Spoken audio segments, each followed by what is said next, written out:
My name is Lindsay Posenjack, and I will be presenting on the early adulthood of Robert, a 70-year-old male, through the lens of Erik Erikson's theory of human development.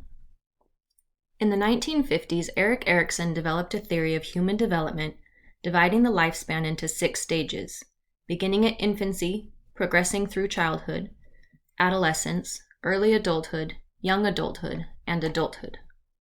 According to Erikson, each stage presented an internal crisis for the individual. Healthy development is the ability to face and resolve crises at each developmental stage. For the young adult, the crisis is centered around the development of intimacy versus isolation. Robert's early adulthood was marked by several significant events. The excitement of marriage and the birth of his first child in his early 20s came directly on the heels of his brother's death in the Vietnam War, as well as being drafted into the military himself. Robert faced substantial challenges in early adulthood.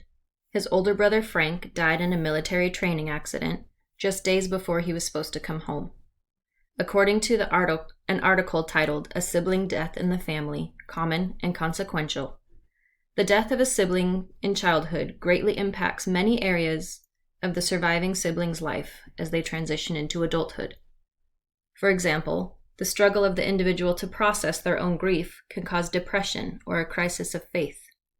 Also, parental grief can disrupt the family dynamic and parenting roles.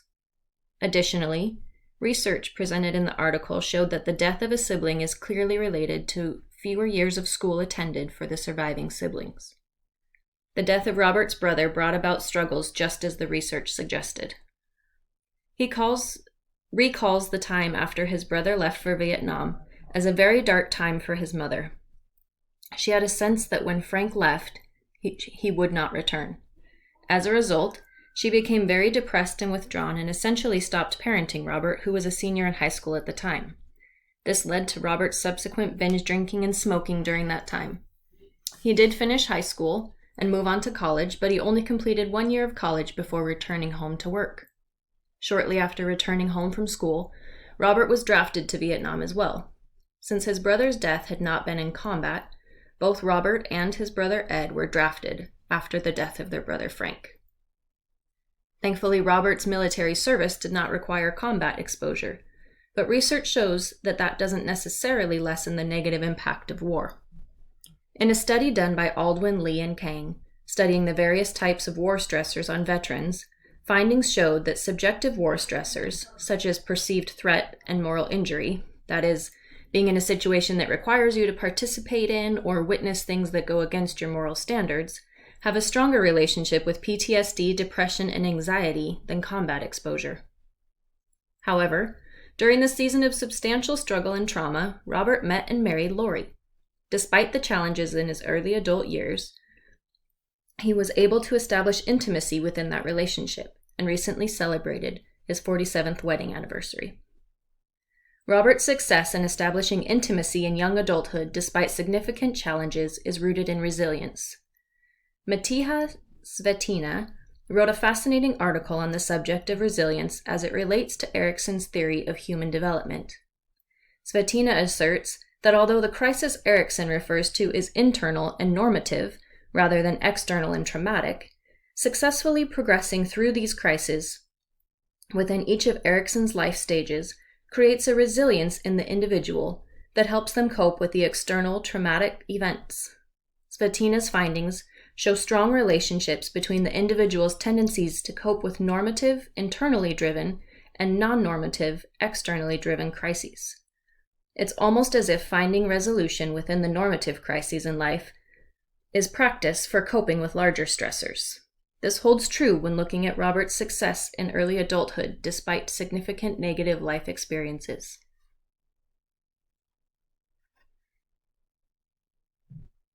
Erikson's psychosocial crisis of intimacy versus isolation in early adulthood is rooted in relationship.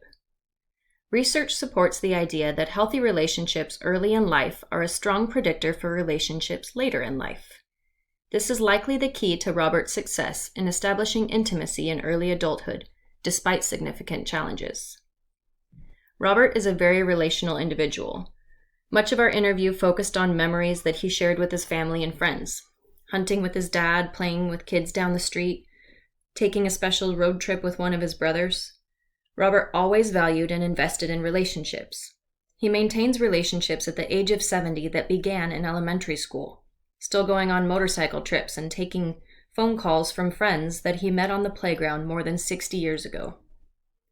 Research suggests that this early value on relationship no doubt played a role in Robert's success in establishing intimacy in early adulthood.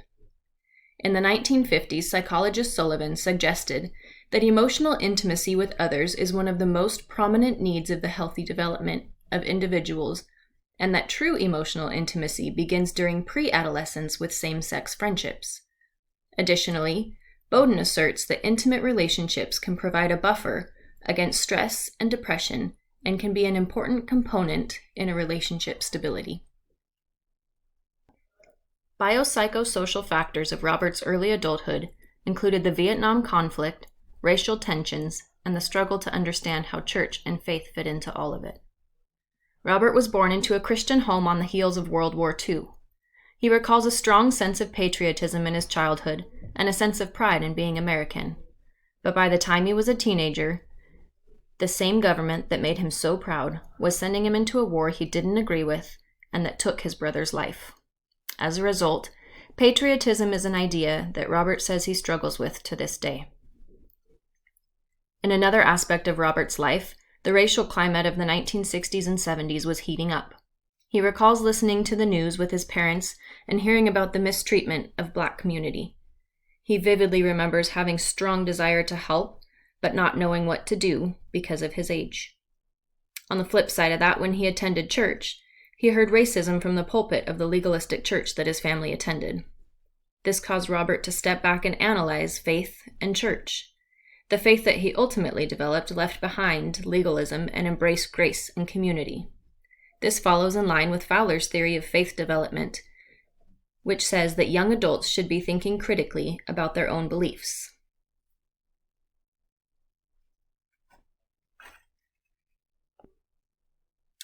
Oppression in Robert's early adulthood came in the form of military service. Robert recalled the experience he had on the day he was to pledge his military oath. He described sitting in a room with other soldiers.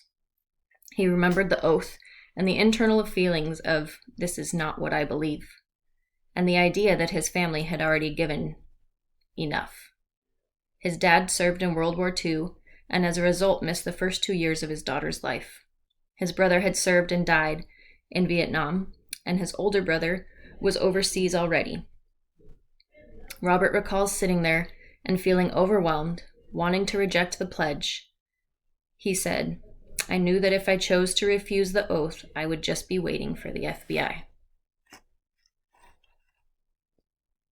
In looking at the systems relevant to Robert's early adulthood, we see that faith, family, and friends all play a supporting role. It's likely that these systems and Robert's healthy interaction with them played a major role in his ability to come to intimacy and avoid isolation. Additionally, the role of the military played a major defining moment in the course of action for several years of Robert's early adulthood. Looking back, Robert can see the value of that time, but did note that the wages he earned in the military were less than 20% of what he was earning before he was drafted. This likely had significant economic impact on his income potential going forward. Ecological theory is based on the understanding of the individual, their environment, as well as the interactions between them. The strength of this theory is emphasis on understanding the way that the individual perceives their environment and their experiences. This is an important distinction in looking at Robert's early adulthood through the lens of the ecological theory. It was very apparent in our interview that Robert chose to see the good in his life. His faith played a major role in his perception and understanding of the hardships in his life. The ecological theory breaks down the environment into 4 parts. The microsystem consists of the roles and relationships in the individual's immediate environment. For Robert, this was his family, church, school, and work. The mesosystem consists of the interactions between 2 or more of the roles in the microsystem. For Robert, this would be the influence between church and family or between work and home. The exosystem is comprised of things that affect the individual, but that the individual is not active participant in. In Robert's life, the exosystem would be things such as the government and the decision to go to war. The macrosystem encompasses the larger cultural aspects that influence the individual, things such as laws and political beliefs and culture. For Robert, the macrosystem played a huge role in his early adulthood because of the war. The macrosystem affected him in terms of the law of participating in the draft and the cultural implications of the Vietnam conflict. Robert recalls a time of tension, even losing friends over differing views of the war. Ecological theory asserts that individuals and environments are always changing. As a result, the need for adaptation and coping become necessary. Adaptation is the ability to adjust to changes in your environment. Coping is the means by which you deal with negative events and situations. Both of these aspects are highlighted across Robert's early adulthood. His story is full of change and challenge. Initially, he tried to cope with the death of his brother with alcohol, but ultimately he was able to establish healthy relationships and move through hardships in a way that did not create a negative impact, moving into later adulthood. Erikson's theory presents challenges for several reasons. His theory is prescriptive and doesn't account for the unique individual experiences. This makes it challenging to apply the strong faith aspect of Robert's life into Erikson's theory of adulthood. Additionally, his concepts are abstract and difficult to measure. It's hard to know, for example, how one has really accomplished the task of a given stage. How do we measure intimacy or trust or inferiority?